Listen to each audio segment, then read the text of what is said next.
Merci Seigneur. Il ne peut pas le faire. 1000 fois pour la cause de l'évangile. Vous voyez, le christianisme n'est rien sans sacrifice. Si tu n'es pas prêt à faire le sacrifice pour ce message, pour cet évangile, tu n'es pas digne de lui. Mais si une personne n'est pas prête à prendre la croix et me suivre, il ne sera pas digne de moi. Il n'est pas devenu chrétien pour que demain tu sois un millionnaire. Tu n'es pas devenu chrétien pour que demain tu sois respecté partout. Tu n'es pas devenu chrétien pour que tu sois acclamé partout. C'est quel chemin de sacrifice? C'est une voie de sacrifice. Mais à la fin, il y a une couronne qui t'attend. Oh, quelqu'un peut dire gloire à Dieu. Quelqu'un peut dire merci Seigneur. Acclamons le Seigneur Jésus. Remarquez mes chers frères et sœurs. Abraham avait tellement confiance en Dieu. Et quand il a regardé, Dieu a dit à Abraham, regarde là-bas, lève tes yeux, je un bélier que je préparerai pour le sacrifice. Cet endroit-là, on ne pouvait pas le trouver un agneau. Moïse, c'était un désert. Si cette montagne-là, on ne pouvait même pas imaginer qu'un agneau pouvait être là. C'est impossible. On ne pouvait même pas imaginer. Mais nous avons cru à un Dieu qui peut créer là où il n'y a rien. Là où il n'y a rien, il peut créer. Il est le Dieu des troisième époux. Et il a dit à Abraham, j'ai pourvu. Et Abraham a fait ses exploits.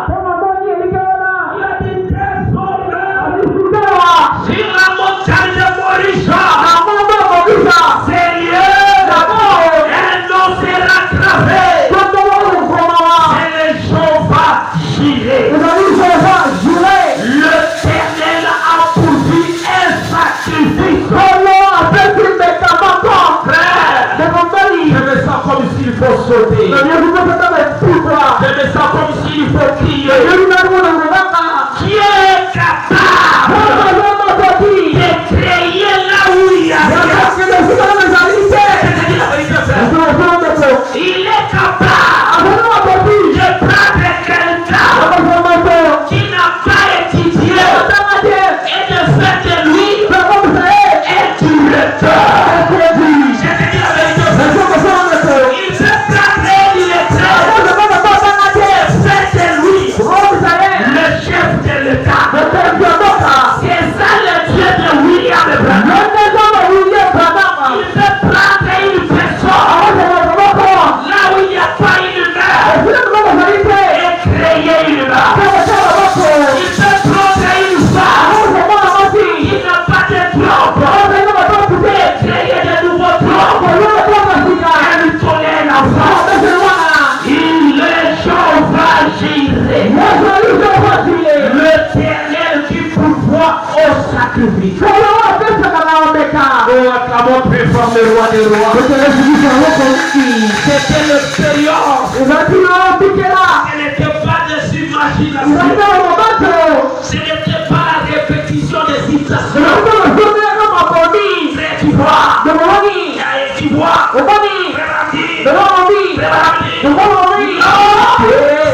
une expérience. Avec son Dieu.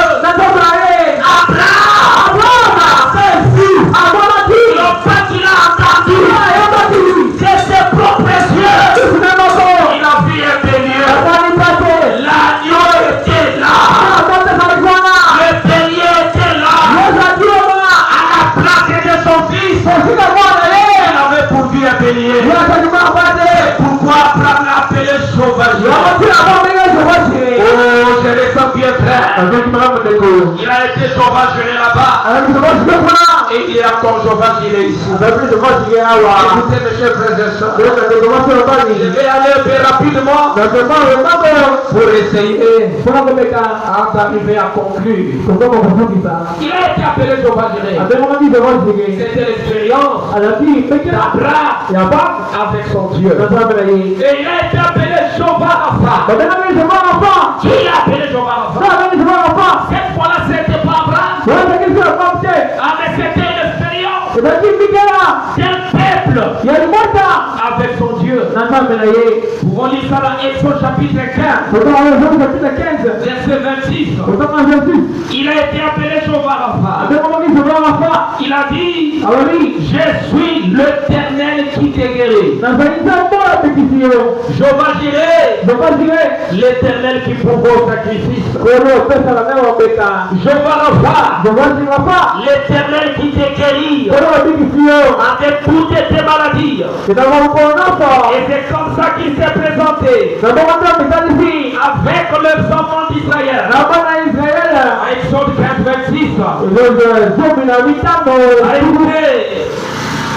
Et là, il l'éprouva et dit, si tu écoutes attentivement la voix de l'Éternel ton Dieu, et si tu fais ce qui est droit à ses yeux, et si tu préclorais à ses commandements, et si tu gardes tous ses statuts, je ne mettrai sur toi aucune de maladie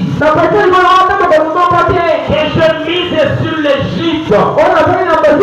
Car je suis l'Éternel qui te guérit. En d'autres termes, je suis Jéhovah Rapha. Pour Abraham, il était Jéhovah Jireh.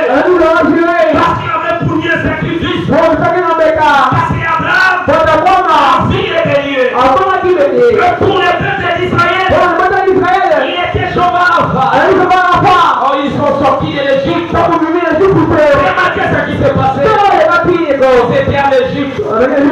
Dieu a dit à un homme, il a dit à un prophète, va dans le pays d'Égypte, on va te présenter devant Pharaon, et tu diras au Pharaon, Dieu m'a envoyé vers toi, et il te dit, laisse mon peuple aller. Oh, je m'imagine mes frères et sœurs, un seul homme qui n'avait même pas une armée, mais il va aller défier toute l'armée d'Égypte. Quand ils sont sortis, ils étaient nombreux, en cours de route, des milliers de milliers. Il n'y avait pas d'hôpitaux, il n'y avait rien, mais il y avait seulement un prophète qui était au milieu d'eux. Quand ils étaient malades, ils allaient voir Moïse. Quand ils avaient faim, ils allaient voir Moïse. Quand quelque chose ne marchait pas, ils allaient voir Moïse. Est-ce qu'il y a quelqu'un qui peut dire ça? Et remarquez, monsieur frère, ils sont arrivés en cours de route. Dieu a dit, je serai avec vous. Je vous demande une seule chose. Obéissez à la parole. Marchez sur la parole. Il n'y aura aucune maladie qui sera sur toi. Je suis l'Éternel qui te guérit de toutes tes maladies. Un jour, Israël a péché. Ils sont arrivés quelque part. Ils ont vu le serpent de là. Les serpents sont sortis. Les serpents commencent à mordre le peuple d'Israël. Pourquoi? Parce qu'ils avaient désobéi. Ils n'ont pas obéi. Et à chaque fois que vous désobéissez à Dieu, il y a un châtiment qui est derrière. Mais je fais ça. Dieu ne laisse jamais un péché impuni. Dieu ne laissera jamais un péché impuni. Dieu est le péché. Dieu n'aime pas le péché.